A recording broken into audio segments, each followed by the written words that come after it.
Bonjour, mon nom est Jean-Robert Thibault. Je vous présente une information ici qui pourra peut-être vous être utile. Voilà, alors c'est une photo agrandie de mon ex-chaîne de vélo étalée sur une table. Alors c'est une chaîne dont je viens de changer le 15 avril 2021. Alors cette chaîne-là a de l'usure pour 1245 km de piste, souvent en poussière de pierre, mais pas toujours. Et elle a été installée, c'est-à-dire le vélo neuf date du 15 du 6e mois 2020, donc avec tenant compte les mois d'hiver, c'est une usure sur une période quand même relativement courte de temps. J'ai un vélo à assistance électrique et ça sollicite beaucoup la chaîne lorsqu'on monte les côtes, lorsqu'on a un vent contraire ou lorsqu'on y va à fond de train. Alors, c'est après avoir vu plusieurs vidéos techniques sur Internet et après avoir consulté aussi un volume d'entretien, j'ai décidé de procéder au changement de ma chaîne. Et dans cette vidéo, je vais vous montrer en enluminant, c'est-à-dire en mettant des bandes de couleur sur la chaîne, en fait, les zones où il y a détérioration. Alors, on va explorer cette chaîne-là qui est étalée comme ça. On va grossir. Et ici, on peut voir, illustré par les petites bandes vertes, les zones de faiblesse, même des zones de cassure appréhendées.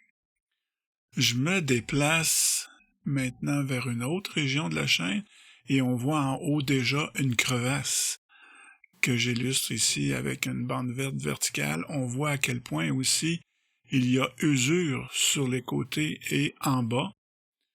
Allons ailleurs sur la chaîne. Et encore une fois, on a des zones de faiblesse bien évidentes. En fait, quelque chose qui m'aurait probablement causé du trouble. En voici une ici qui est encore plus percutante. On voit la fissure.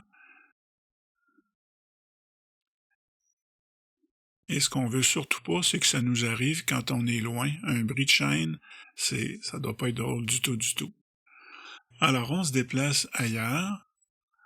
On va repérer, en fait, je vais repérer quelques zones de fissures. Voilà, on y arrive. On a ici, à la verticale en haut, enluminé en rouge, quelque chose qui aurait certainement brisé au cours de la saison. Et en bas, au centre de l'image aussi. On se déplace vers une autre région. Encore une fois, une belle fissure potentielle et une échancrure en haut à gauche. On voit que c'est complètement usé. Et ce qu'il faut se dire, c'est que tout ça laisse son empreinte sur la cassette en arrière, parce que notre chaîne va sur le dérailleur et elle va sur la cassette. Regardez ici à quel point c'est usé, c'est pas possible. Puis il y a une zone de cassure en haut qui se présente. Encore une fois, cette chaîne-là n'a pas un an. Et dans un volume que je vous recommande à la fin, à la page 42-43, il y a des recommandations d'entretien. Et on dit bien que une chaîne, ça doit être changé 2 fois par année lorsqu'on se sert beaucoup de notre vélo. Regardez ici la zone de faiblesse en haut. Ouf! Hein? On voudrait pas se retrouver en panne avec quelque chose comme ça. Ailleurs, zone de fissure, zone d'usure bien évidente ici. On va se déplacer ensuite vers une autre zone de la chaîne et regardez l'usure ici.